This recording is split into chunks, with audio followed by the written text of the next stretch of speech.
Om Namo Bhagavate Vasudevaya. Om Namo Bhagavate Vasudevaya. Om Namo Bhagavate Vasudevaya.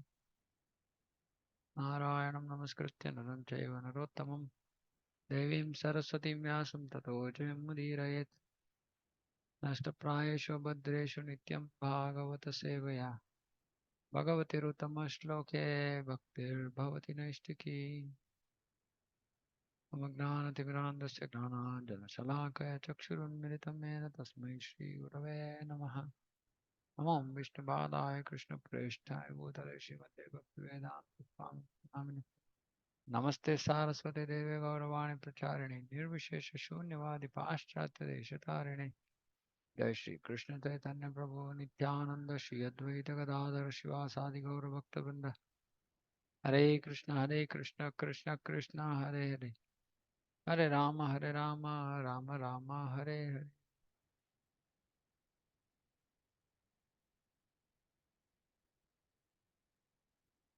Hare Krishna. Okay, 3:30:15. Aste vamattyopanyastam grahapala ivaharan amayavyapradeeptagnir alpaharolpacheshtitaha. Thus he remains at home, just like a pet dog, and eats whatever is so negligently given to him. Afflicted with many illnesses such as dyspepsia and loss of appetite, he eats only very small morsels of food and he becomes an invalid who cannot work anymore.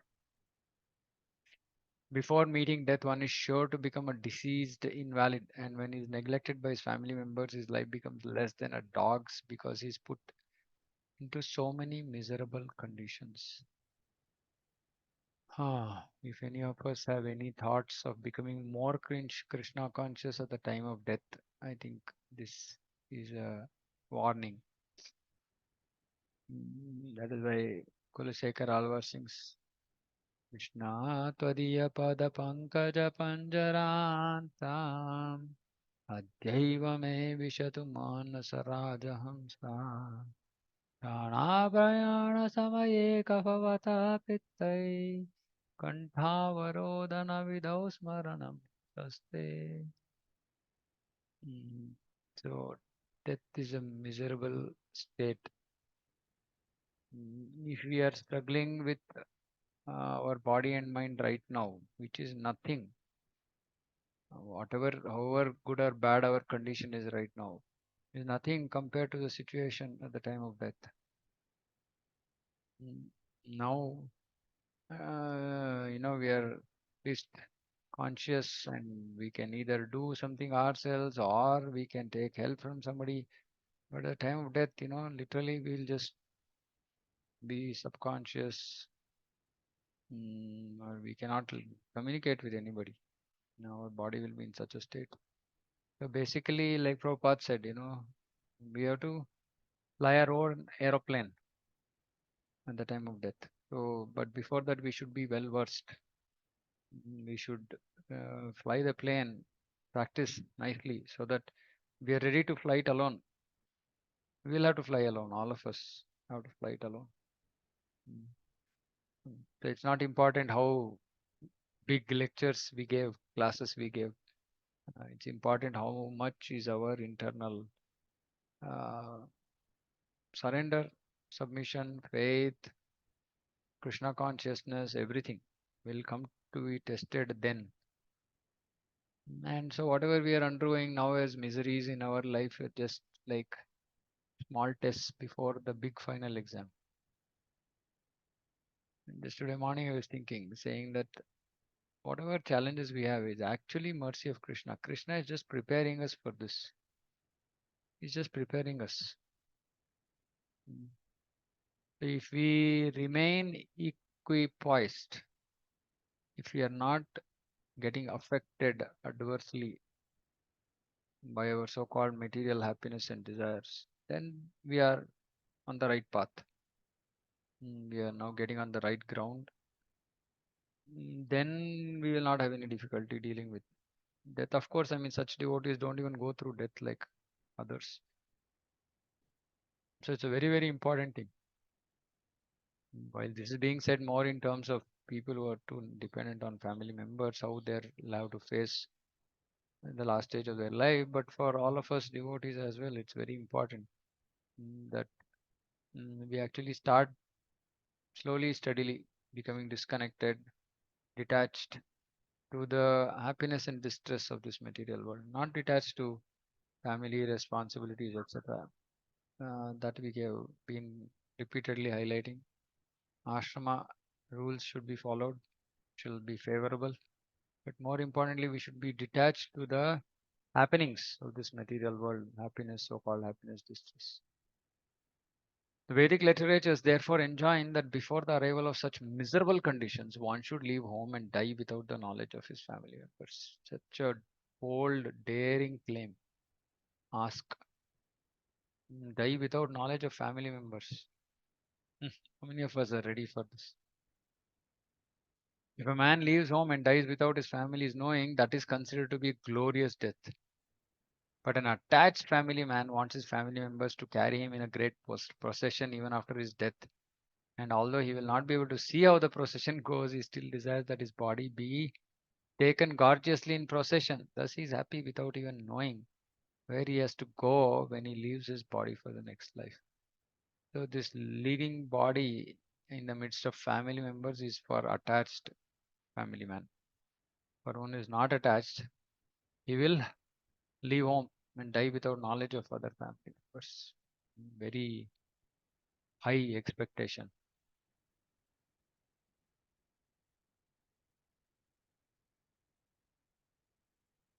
3:30:16.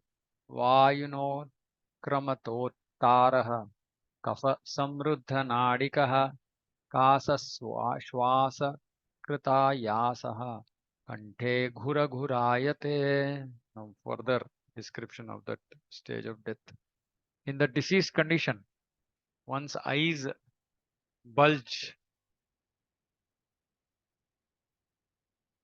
One's eyes bulge due to pressure of air from within, and his glands become congested with mucus. He has difficulty breathing, and upon exhaling and inhaling, he produces a sound like ghura ghura or rattling within the throat. So we have seen this, we also experience all this at different stages of our life. Mm, yeah, so this is that Kantavarodhana Vido Maranam Kutaste. Kantavarodhana.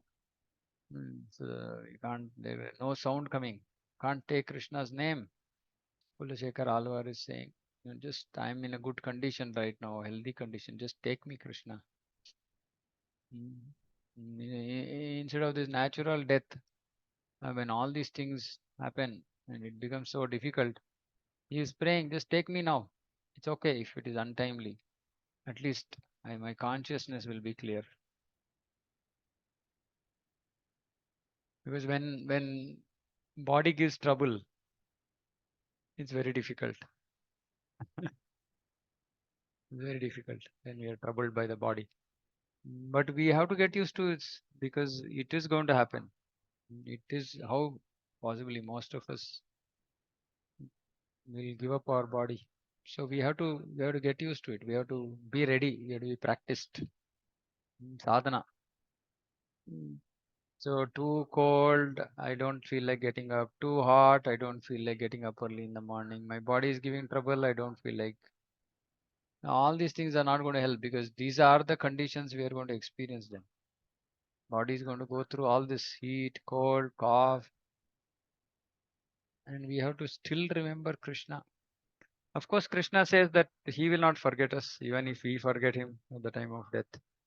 Provided we have dedicated our whole life in his service, for his service, he will not forget us. So, devotees, if you are sincere, like I just put up, I was reading fourth canto, I just put a beautiful purport.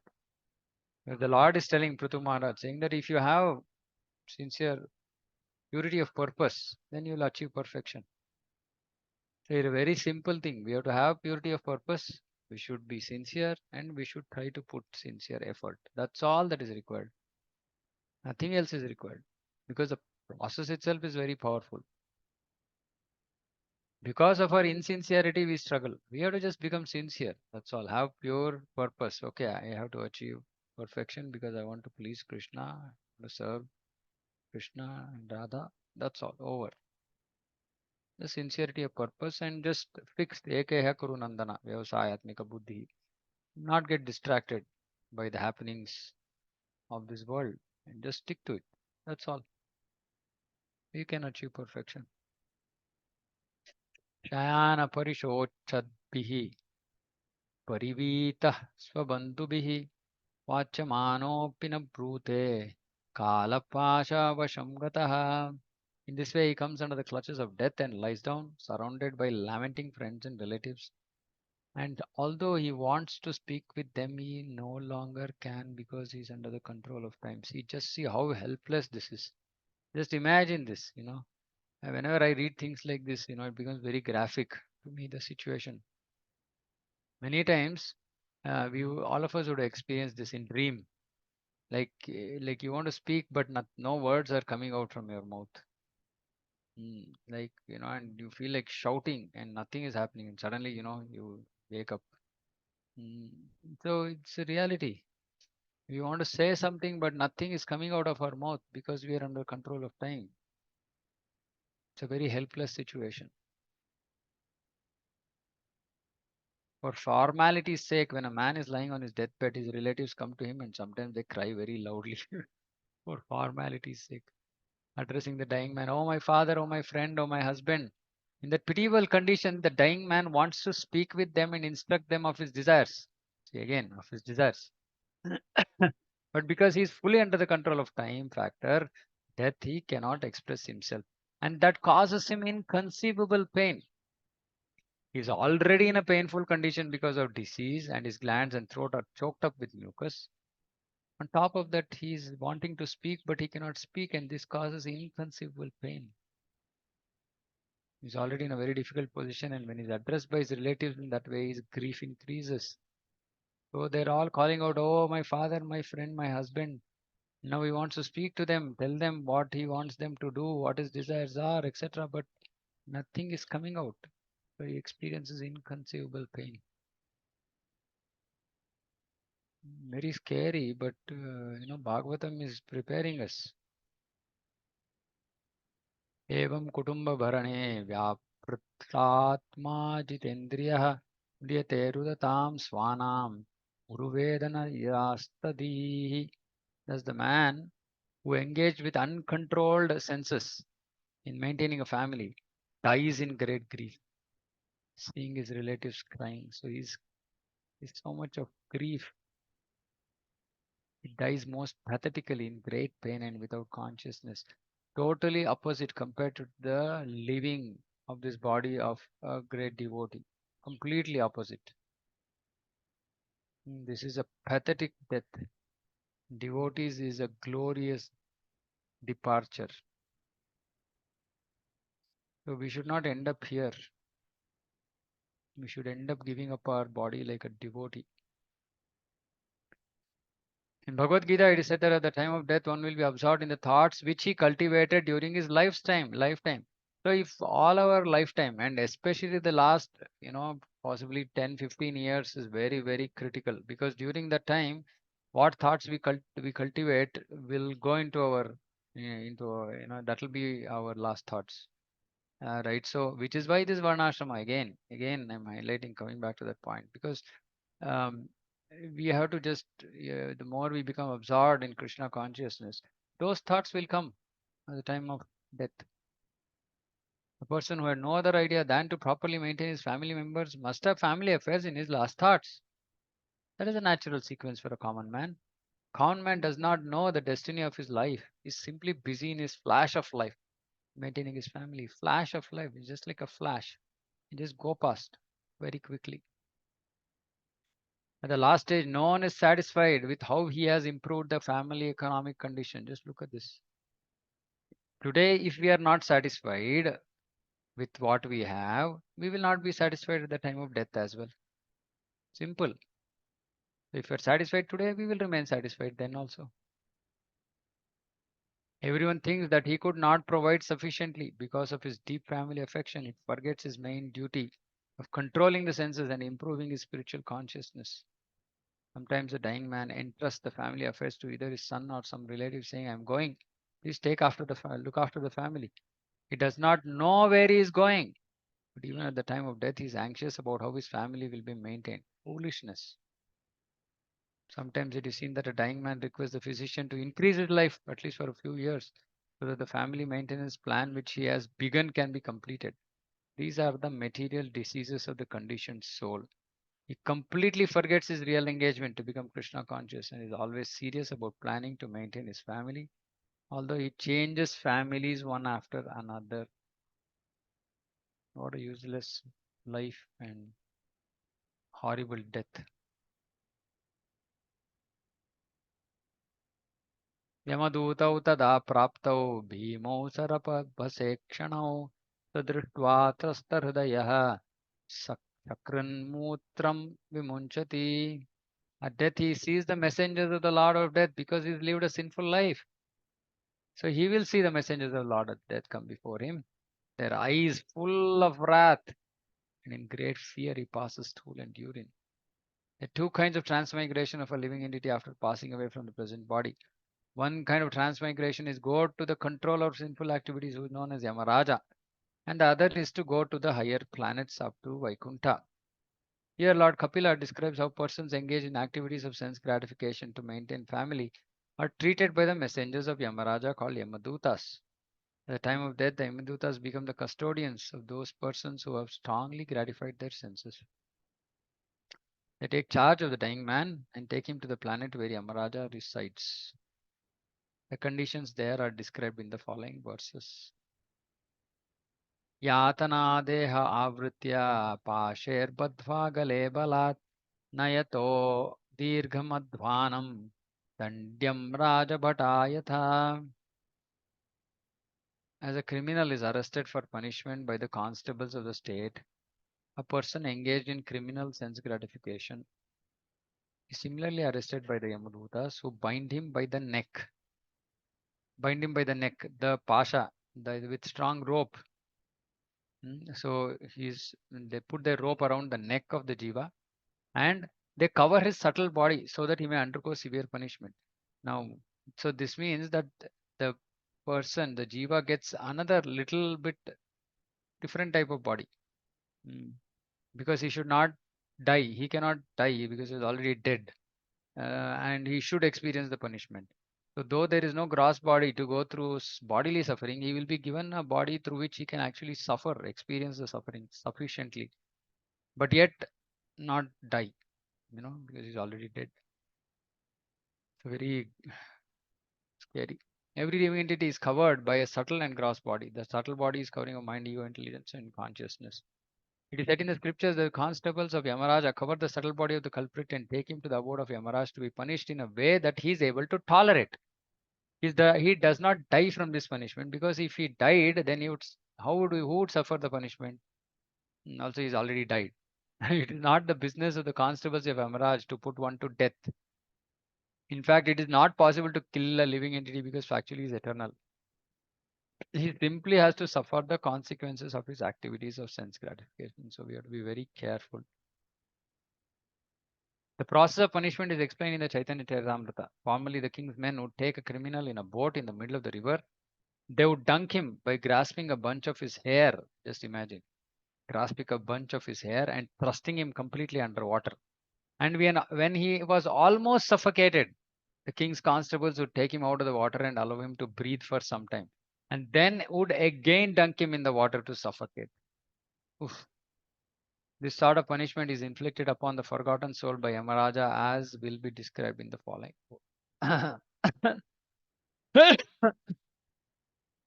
My throat is only choking up. तयोर्निर्भिन्न हृदयस्तर्जनैर्जात वेपतुः पतिष्वभिर्भक्ष्यमाना माना आर्तोघ्घं swam anusmaran. While carried by the constables of Yamaraj, he is overwhelmed and trembles in their hands. While passing on the road, he is bitten by dogs, and he can remember the sinful activities of his life. is thus terribly distressed. So anybody who is going to Yamaloka go through this suffering. It appears from this verse that while passing from this planet to the planet of Yamaraj, the culprit arrested by Yamaraj's constables meets many dogs which bark and bite just to remind him of his criminal activities of sense gratification. He said in Bhagavad Gita that one becomes almost blind as is and is bereft of all sense when he is infuriated by the desire for sense gratification. Hmm. He forgets everything. Kama istaiste ratagnana. One is bereft of all intelligence when he is too attracted by sense gratification. And he forgets that he has to suffer the consequences also. Here, the chance for recounting his activities of sense gratification is given by the dogs engaged by Yamaraj. While we live in the gross body, such activities of sense gratification are encouraged even by modern government regulations. In every state all over the world, such activities are encouraged by the government in the form of birth control. And devotees say it is okay. It's not a big deal. One can use contraceptives. What nonsense. Women are supplied pills and they're allowed to go to clinical laboratory to get assistance for abortions. This is going on as a result of sense gratification. Actually, sex life is meant for begetting a good child. But because people have no control over the senses and there is no institution to train them to control the senses, the poor fellows fall victim to criminal offenses of sense gratification and they're punished after death as described in these pages of Srimad Bhagavatam. So Srila Prabhupada here is not talking about extramarital, right? He's just talking about simple sex life in married life. Hmm. Even I have seen now so many people say, oh yeah, it was not planned at all. Somehow she conceived, so we're going to get it aborted. It's like, yeah, I just did a mistake. What nonsense. Animals. क्षुत्रुट् परीतोर्कदवानलानिलैः सन्तप्यमानः पतितप्तवालुके कृच्छ्रेण पृष्ठे कषया च ताडितस् चलति अशक्तोऽपि निराश्रमोदके. Under the scorching sun, the criminal has to pass through roads of hot sand without chappal. Please remember, hot sand with forest fires on both sides. He's whipped on the back by constables because of his inability to walk, because it's burning. And is afflicted by hunger and thirst, no food to drink, no water. Unfortunately, there's no drinking water, no shelter, and no place for rest on the road. Ooh.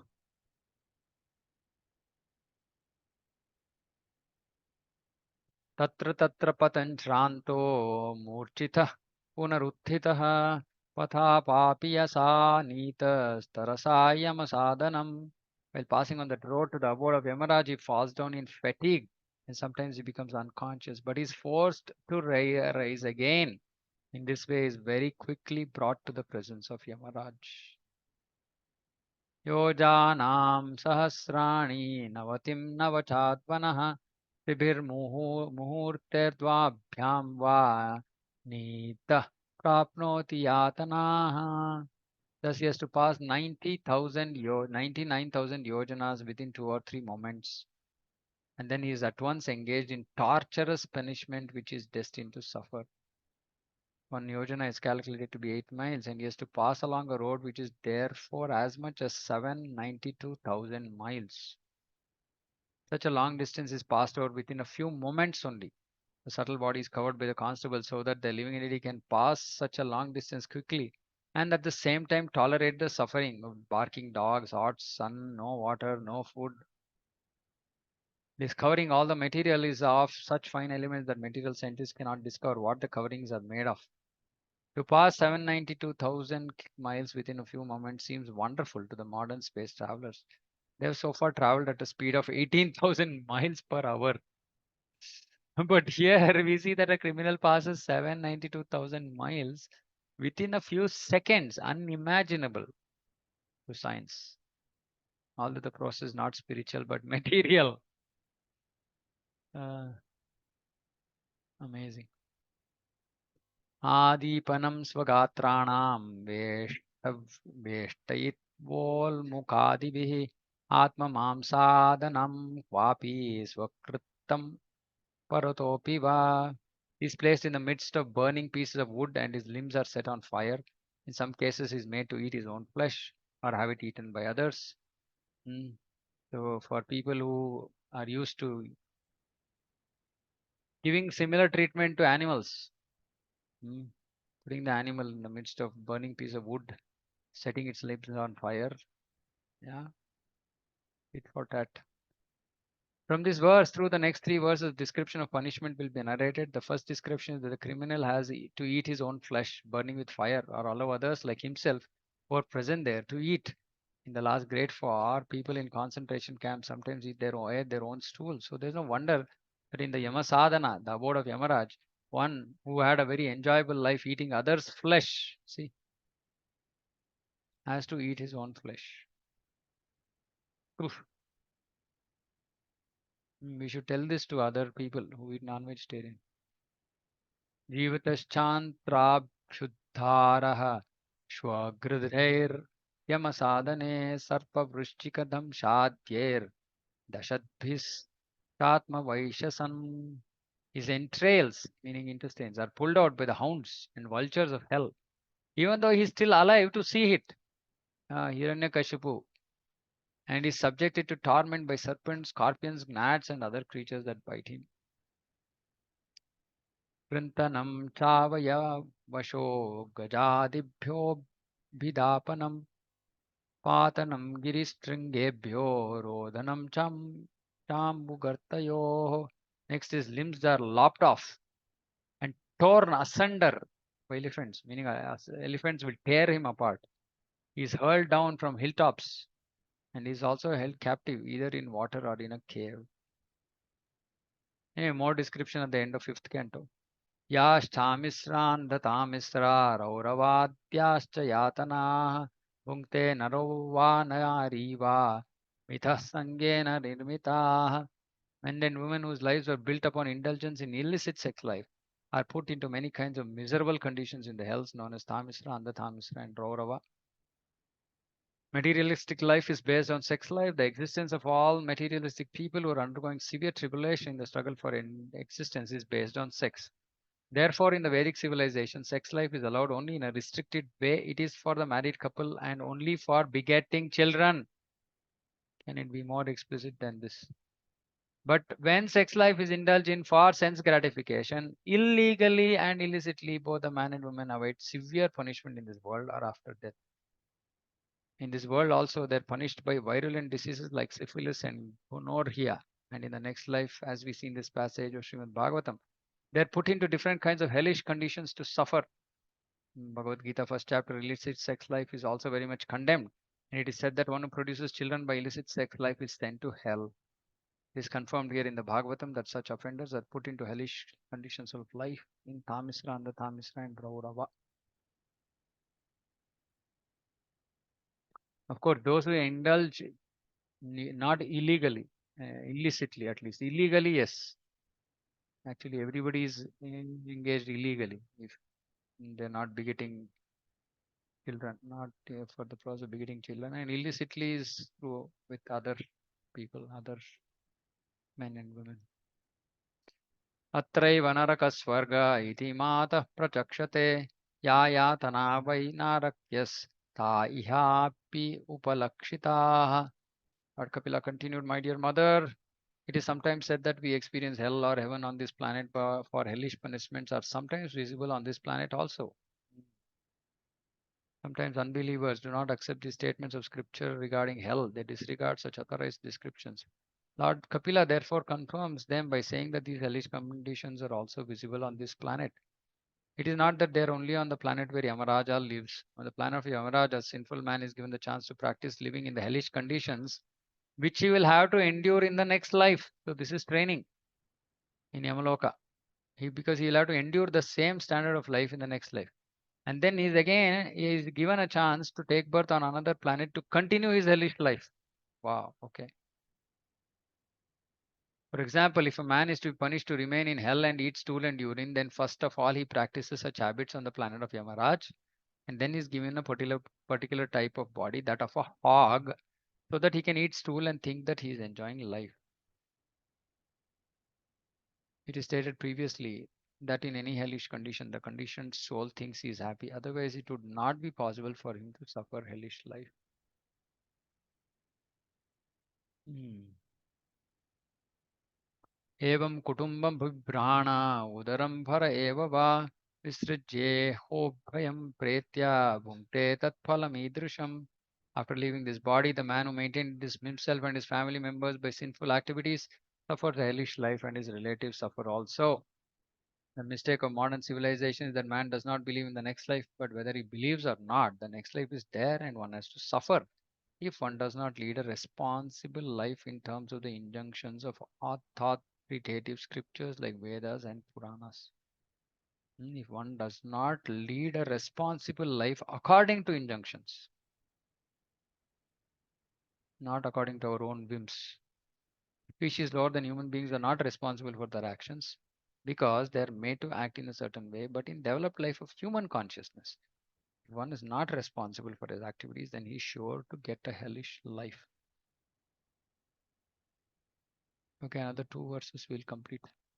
एक प्रपद्यते ध्वान्तं हित्वेदं स्वकलेवरं कुशलेत्तरपाथेयो भूतद्रोहेण यद्भृतम्. He goes alone to the darkest regions of hell after quitting the present body and the money acquired by envying other living entities through cheating, through other means, etc. is the passage money with which he leaves this world. When a man earns money by unfair means and maintains his family and himself with that money, the money is enjoyed by many members of the family, but he alone goes to hell. A person who enjoys life by earning money or by envying another's life and who enjoys with family and friends will have to enjoy alone the resultant sinful reactions accrued from such violent and illicit life. For example, if a man secures money by killing someone and with that money maintains his family, those who enjoy the black money earned by him are also partially responsible and are also sent to hell. But who is the leader is especially punished. The result of material enjoyment is that one takes with him the sinful reaction only and not the money. The money is he earned is left in this world and he takes only the reaction. In this world also, if a person acquires some money by murdering someone, the family is not hanged, although its members are sinfully contaminated. But the man who commits the murder and maintains his family is himself hanged as a murderer. The direct offender is more responsible for sinful activities than the indirect enjoyer, but the indirect enjoyer is also implicated. The great learned scholar Chanakya Pandit says, therefore, that whatever one has in his possession had better be spent for the cause of Sat, or the Supreme Person of Godhead, because one cannot take his possessions with him. They remain here and they will be lost. Of course, we are all hoarding for our future generations, which is meaningless. And for that, we do sinful activities. Yeah, I mean, Kali Yuga means sinful activities. There's no like, we don't have to go into the debate at all. Any work we do is sinful. Very few professions which are sinless. Either we leave the money or the money leaves us, but we will be separated. The best use of money, as long as it is within our possession, is to spend it to acquire Krishna consciousness. दैवेनासादितं तस्य शमलं निरये पुमान् भुङ्क्ते कुटुम्बपोषस्य हृतवित्ता इवातुरः. Thus, by the arrangement of the Supreme Lord, the maintainer of kinsmen is put into hellish condition to suffer for his sinful activities, like a man who has lost his wealth. The example set herein is that the sinful person suffers just like a man who has lost his wealth. The human form of body is achieved by the conditioned soul after many, many births and is a very valuable asset. Instead of utilizing this life to get liberation, if one uses it simply for the purpose of maintaining his so called family, and therefore performs foolish and unauthorized action, is compared to a man who has lost his wealth and who, upon losing it, laments. When wealth is lost, there is no use lamenting, but as long as there is wealth, one has to utilize it properly and thereby gain eternal profit. It may be argued that when a man leaves his money earned by sinful activities, he also leaves his sinful activities here with his money. But it is especially mentioned herein that by superior arrangement, although the man leaves behind his sinfully earned money, he carries the effect of it. When a man steals some money, if he's caught and agrees to return it, he is not freed from the criminal punishment. Mhm. By the law of the state, even though he returns the money, he has to undergo the punishment. Similarly, the money earned by a criminal process may be left by the man when dying, but by superior arrangement he carries with him the effect and therefore he has to suffer hellish life. केवलेन ह्यधर्मेण कुटुम्बभरणोत्सुकः याति जीवोऽन्धतामिश्रं चरमं तमसपदम्. Therefore, a person who is very eager to maintain his family and kinsmen simply by black method certainly goes to the darkest region of hell, which is known as Andatamisra. I think there's one more verse after this. Yeah. Three words in this verse are very significant. Kevalena means only by black methods, Adharmena, unrighteous, and Kutumba Bharana, family maintenance. Maintaining one's family is certainly the duty of a householder, but one should be eager to earn his livelihood by the prescribed method, as stated in the scriptures. Bhagavad Gita, it is described that the Lord has divided the social system into Varna and Ashrama according to quality and work. Apart from Bhagavad Gita, in every society, a man is known according to his quality and work. For example, when a man is constructing wooden furniture, he is called a carpenter. A man who works with an anvil and iron is called a blacksmith. Similarly, a man who is engaged in medical or engineering fields has a particular duty and designation. All these human activities have been divided by the Supreme Lord into four Varnas, namely Brahmana, Kshatriya, Vaishya, Shudra. In Bhagavad Gita and in other Vedic literature, the specific duties of the Brahmana, Kshatriya, Vaishya, and Shudra are mentioned. One should work honestly according to his qualification. He should not earn his livelihood unfairly by means for which he is not qualified. What does that mean? If a Brahmana works as a priest, who works as a priest so that he may enlighten his followers with the spiritual way of life, is not qualified as a priest, then he is cheating the public. One should not earn by such unfair means. The same is applicable to a Kshatriya or to a Vaishya.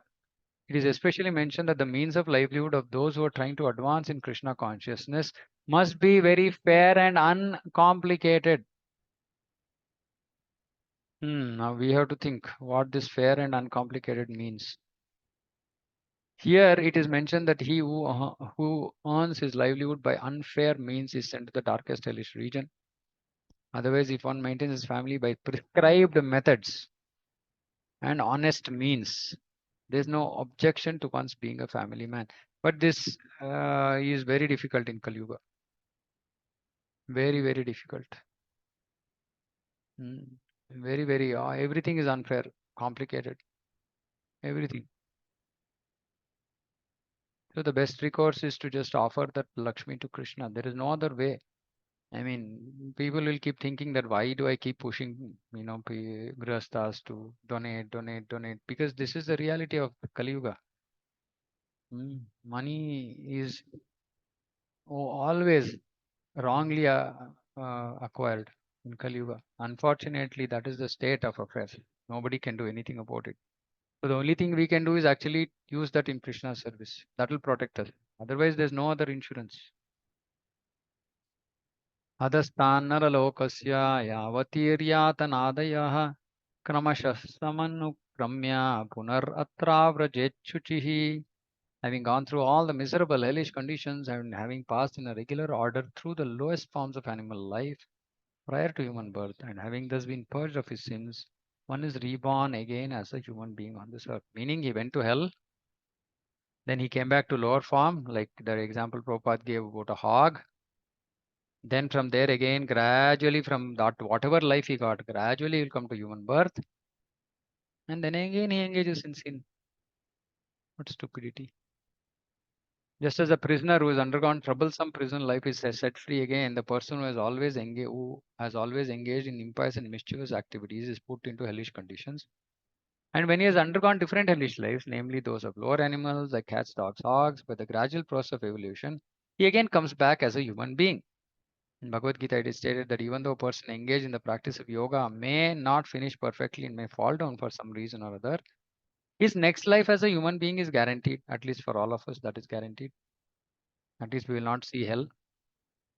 It is stated that such a person who has fallen from the path of yoga is given a chance in his next life to take birth in a very rich family or in a very pious family. It is interpreted that rich family refers to a big mercantile family because generally people who engage in trades and mercantile business are very rich. One who engaged in the process of self-realization or connecting with the supreme absolute truth but fell short is allowed to take birth in such a rich family or in the family of pure pious brahmanas. Either way, he is guaranteed to appear in human society in this next life. It can be concluded that if someone is not willing to enter into hellish life, as in Thamisra or under Thamisra, then he must take to the process of Krishna consciousness, which is the first class yoga system. Because even if one is unable to attain complete Krishna consciousness in this life, he is guaranteed at least to take his next birth in a human family. He cannot be sent into a hellish condition. Krishna consciousness is the purest life, and it protects all human beings from gliding down to hell to take birth in a family of dogs and hogs. Of course, it's not that after taking to Krishna consciousness we are still sinful, then nobody can help us. But this for those who had a previous sinful life but who come to Krishna consciousness, take up the pure life, then we will be protected. Thus in the Bhaktivedanta purport, so the third canto, 30th chapter, description by Lord Kapila of adverse fruitive activities. Okay, so we'll stop here. In two more chapters and we will be done, I think, with this, at least this section. Okay, I'll stop here. Open for comments. Hare Krishna, Prabhuji. Yeah. Can you throw some light on this sentence? If a man leaves home and dies without his family knowing, that is considered to be a glorious death. Yeah. Prabhu, during the time of death, or even anybody who leaves this body, usually wants it in a kibiham, like a devotee wants all, like, khub naam ram hote ho, like, you are carried properly. And I've been telling my children from time, I don't know from when, like, मेरे को जलाना, electric में मत देना, सारा गंगा जी में जाना, काबरी में मत जाना, like from and then they say, Mama, you talk rot. But that it's a fact. Nobody, I wouldn't want to die alone, Prabhu. Like, I know everybody has to, but I mean, this was a little baffling to me because I've heard this sentence for the first time. Yeah. Yeah, I mean, basically, the idea is that it's not that we should not leave our body in the midst of devotees. We should obviously leave our body in the midst of devotees, singing Harinam, in a Krishna conscious environment. Here, what Prabhupada is talking about is living body, like family attached, other people crying around us, and there's no Harinam, nothing like, the sad situation that happens in normal non-Krishna conscious Devotee families. committee. Leave a family in a devotee committee. Yeah, we should live family we should live our body in the midst of devotees, in a devotee environment, in a devotional environment. It doesn't matter where. It's not like we have to leave home and then see. We have to understand in Bhagavatam, wherever they say leave home, go to the forest, for us is the consciousness, right? In Kali Yuga, we can't leave and go anywhere, right? But wherever we are, we have to give up our body in a devotional environment. So we have to have devotees around us, and which is why I keep telling two services which are very important that we have to do. Is one of them is this: when devotees are close to their you know final time, devotees should spare time, go there, do Harinam, and help, because if we help one soul now, hopefully Krishna mercifully will help us also when we have to give up our body. Right, but we are also selfishly engaged in our own lives that some devotee is about to leave his body, will say, okay, kya kare? We'll suddenly talk philosophy. No, we should try to go there, do some service to the departing devotee. So the idea is to give up the body in the middle of Harinam. That is the idea. Yeah, actually, I was one seminar attending long back, about last year's near Devahuti. There it was clearly there was one question to ask them. There was interactive seminar. Okay, what we should do actually for leaders? It was there. When somebody passes away and somebody goes and tells, okay, soul, this, that. Then I said, no, it's wrong actually, Kevin. that because that moment we should not track only soul and like that. Okay, whatever happened, Lord's wish. That's okay. Everybody knows he's also devotee. He also knows. But that moment he needs some shoulder actually. He can that it was then Atul Krishna Prabhu was conducting. Then he given one or two examples also actually. You are right, Kenam. You are right. That moment, Kenam, actually we should go and try to show some compassion actually. No, we should give Harinam. I mean, we should do Harinam. We should try and make sure that Yeah. the devotee who's already, I mean, is practiced for many years in his life, at least, by Harinam, by hearing Harinam around, Yes. his soul Yes. will get attracted and he can Yeah. remember Krishna and leave his body. And that's the most important thing. I mean, what we speak to their And family members, etc., is another discussion, right? But at least for the jiva, for the yeah, devotee who is leaving his Prabhu, body, there here should be one question Harinam. is there. Okay, it's not everybody can chant last minute or something, last second. Minute is too long actually. Last moment I can say. But suppose his voice is choked, who's living, and he only Kenam is going through years and Kenam is some detailed pictures are there and Guru picture is there. So whether still Kenam soul is been taken care? Yeah, absolutely. I mean, this so we see the idea is not that he has to chant, as in like not like we. It doesn't even have to come out of his throat, right? It's the man mana bhava mad bhakto, right? So the idea is that the mind has to be absorbed, and Acharya say that even if a devotee's mind is in so troubled, so difficult that he is not able to even think about Krishna, but if the devotee has dedicated his life for Krishna, Krishna will remember. Krishna will come and make him Okay. remember, take him. Right. So we don't have to worry about this time of death. All that we have to worry is how are we wasting or spending our time today. This is the most important thing, right?